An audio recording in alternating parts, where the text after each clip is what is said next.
Assalamualaikum warahmatullahi wabarakatuh. Perkenalkan, nama saya Najwa Bintang Fadil dari PMTK 1B. Sekarang saya sedang berada di Masjid Istiqomah Bandung. Bandung memang menjadi salah satu kota wisata yang sangat menarik untuk didatangi.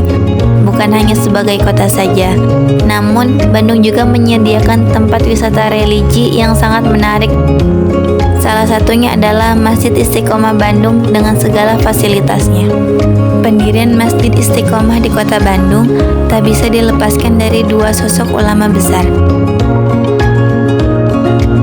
yakni Kiai Haji S. Mutakin dan Kiai Haji Nursyad Nurdin. Pada masa hidupnya, kiprah kedua tokoh ini tak hanya dikenal di kota Bandung, tapi juga dikenal tingkat nasional. Kiai Haji S. Mutakin pernah menjadi Ketua Majelis Ulama Indonesia atau MUI, sedangkan Kiai Haji Nursyad Nurdin dikenal sebagai tokoh masyumi dan Dewan Dakwah Islamiyah Indonesia. Masjid Istiqomah yang sekarang berdiri di Jalan Taman Citarum, Kota Bandung, bermula dari Masjid Cihapit yang dulu disebut Masjid Istiqomah Cihapit, terletak di Jalan Cihapit yang telah berdiri sejak 1926 silam. Masjid Cihapit berdiri atas inisiatif seorang Kopral KNIL Ronodi Kromo. Saat itu, wilayah Bandung Utara merupakan daerah bebas masjid karena dikuasai oleh Belanda. Namun akhirnya, Masjid Cihapit bisa berdiri di kawasan komplek militer Belanda. Hingga sejumlah tokoh masyarakat memiliki ide untuk membangun masjid lain di tempat yang berbeda. Panitia pembangunan Masjid Anyar itu pun dibentuk pada Oktober 1966. Karena seiring perkembangan syiar dakwah yang tumbuh pesat, para ulama dan mujahid di Masjid Istiqomah kala itu ingin mendirikan masjid yang lebih besar dan strategis sebagai bentuk upaya untuk memperluaskan syiar dakwah, ujar Blodani. Singkat cerita, panitia kala itu berusaha mencari lahan yang representatif, seperti lapang tenis di Jalan Sabang, sebidang tanah di Jalan Cihapit yang sekarang menjadi kantor polisi, lapangan Pulau Laut, Taman Pramuka di Jalan R.E. Marta Dinata, sempat menjadi kandidat tempat pembangunan masjid.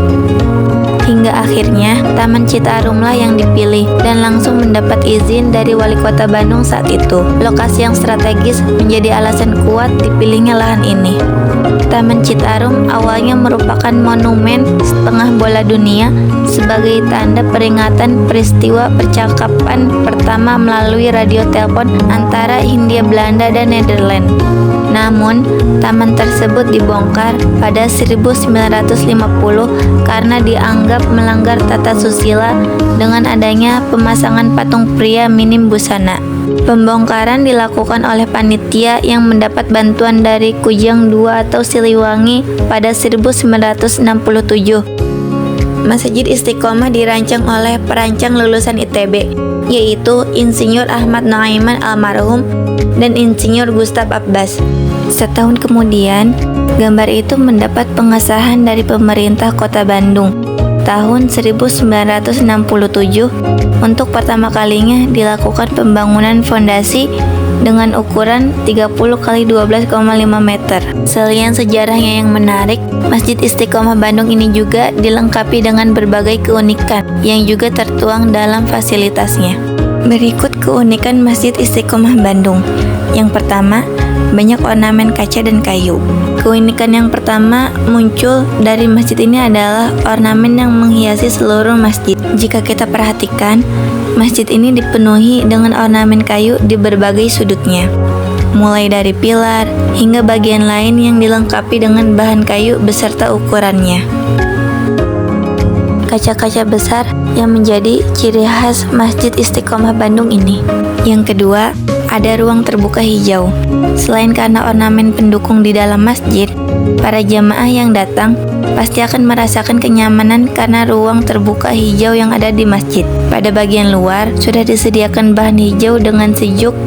Hal ini tentunya tidak hanya memberi kenyamanan di luar, namun juga di bagian dalam. Rasa sejuk dan nyamannya pasti bisa membuat para jamaah menjadi lebih khusyuk saat beribadah.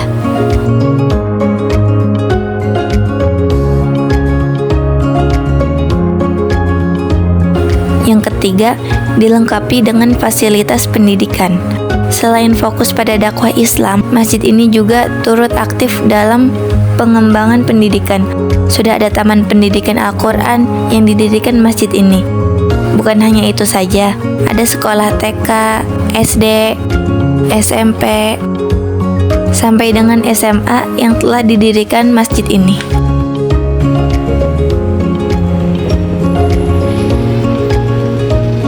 Sekian ini vlog dari saya. Terima kasih telah menonton. Saya pamit undur diri. Wassalamualaikum warahmatullahi wabarakatuh.